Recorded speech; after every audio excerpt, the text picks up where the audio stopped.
একদিন কেউ এসে বলবে, তোমার বসবার ঘরে একটা চৌকি পাতবার জায়গা আছে।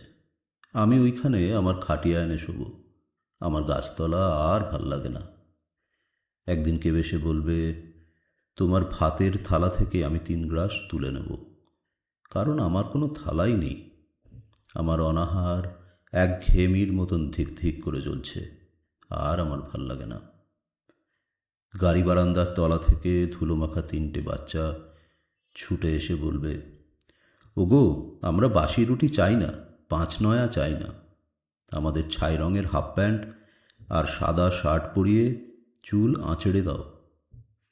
আমাদের গাল টিপে দিয়ে বলো, সাবধানে, আমরাও স্কুলে যাব। একদিন কয়লা খনির অন্ধকার থেকে উঠে আসবে একজন কালো রঙের মানুষ। সে অবাক হয়ে বলবে, এ কি, আমার জন্য শোকসভা নেই কেন? ডিনামাইট নিয়ে আমি গিয়েছিলুম গভীর থেকে আরও গভীরে। আমি ফিরিনি, কিন্তু তোমাদের জন্য আগুন এসেছে। আমার নামে তোমরা কেন নাম রাখনি শহরের রাস্তায়? তবে এসব রাস্তা যাদের নামে, তাদের তো চিনি না।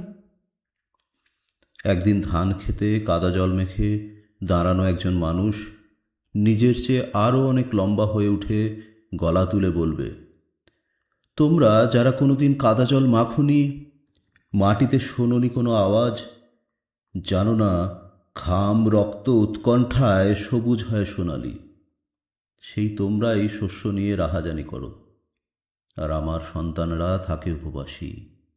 তোমাদের লজ্জা করে না? আমি আসছি, আমি আসছি, আমি আসছি।